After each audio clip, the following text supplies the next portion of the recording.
Good Saturday morning, everybody. Thank y'all for the last video, for all the responses I'm getting. Prayers, well wishes. Thank y'all for watching that and picking my spirits up some. No, I don't really blame myself. It just is hard not to. When I finally went up to the little store this morning and talked to the ladies there.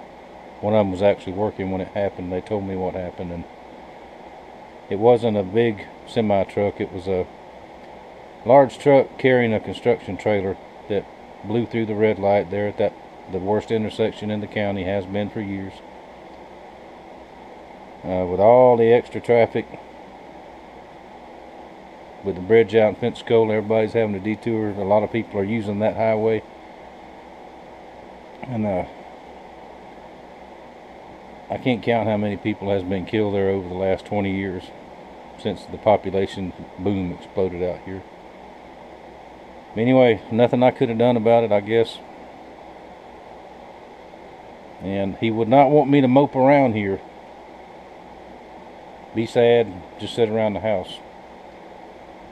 So first thing I'm going to do is show y'all what was in the big box. We're just going to very quickly look at it.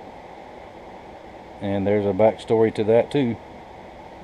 And we'll worry about that more next week, or after that even, maybe. And then I'm gonna do a project today because I've got to keep my hands busy. I don't feel like knife making right now. I'll get started back Monday. And tomorrow being Sunday, I'll probably take my day off tomorrow to rest. So what was in the big wooden box? That right there. That is a Central Machinery mini milling machine. Now, some of y'all do know the story if you watch Brad over at BC Truck, which I think most everybody watches him. Or if you don't, you should go over there and watch Brad. Great guy, salt of the earth filler.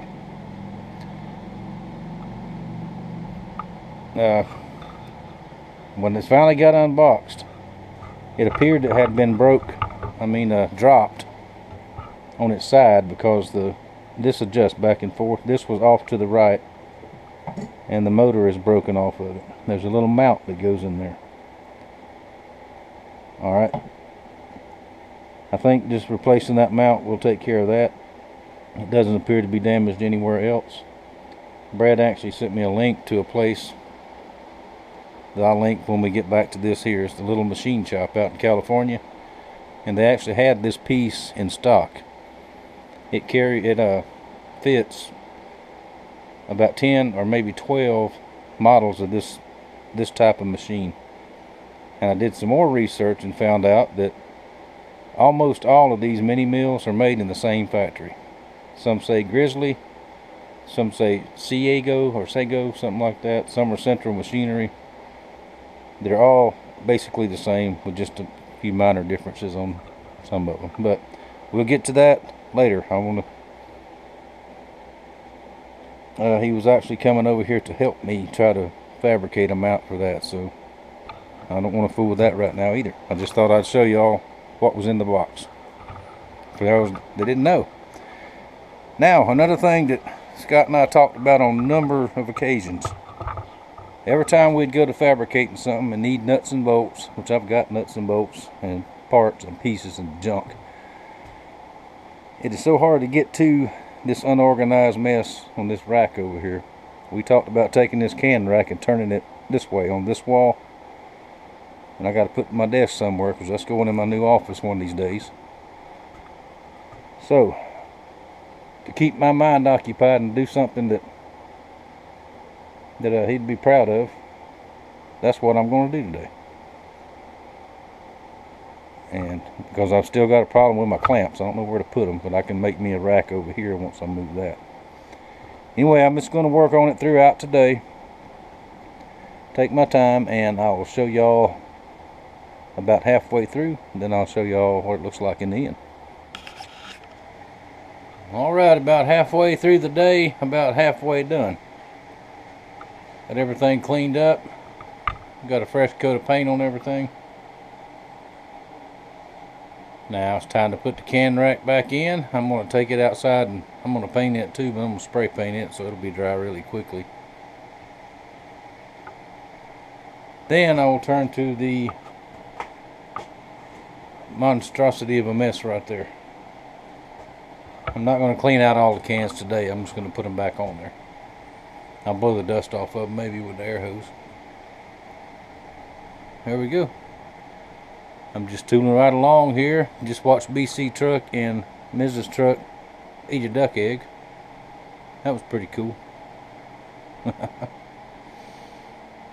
Alright y'all, I'm just staying busy for right now. I'm going to rest tomorrow and I will be hot and heavy on knives as far as I know Monday. We'll see a final picture here in just a little bit. Well, alright, there we go. Yeah, can rack is moved, everything's clean, dusted. Got a clamp rack over there. I thought I had more clamps than that. I think I do. I don't know where they are. But anyway, that is one of the projects that me and Scott talked about doing when we had time. So I just made time. Put a little piece of baseboard down there, maybe tomorrow. All I did was just clean everything up, move everything around. I got a pile of junk out back that's got to be hauled away and thrown out. But now it'll be much easier to get to the parts and pieces, nuts and bolts, and all that kind of stuff. And I've still got plenty more stuff to hang up. I got to put my cordless drill rack back up, and the chargers, got to put them in the proper place, but I'll get to it. Now, like I said earlier, I think I'm going to rest tomorrow, and a few rough days ahead, but everything will be okay. I'll be okay. Everything's going to be alright. And I know he's looking at this. Now I know he likes it. So there you go, brother. Now thank y'all for watching. Thank you for your support. Thank you for all the kind comments. I'll try to answer them all. It's pretty tough, but I'll try over the next couple of days. And remember, hug your family. Tell your friends that you love them. Pay attention to what goes on around you. We're not guaranteed tomorrow. We just learned that. So that's all. Thank y'all very much.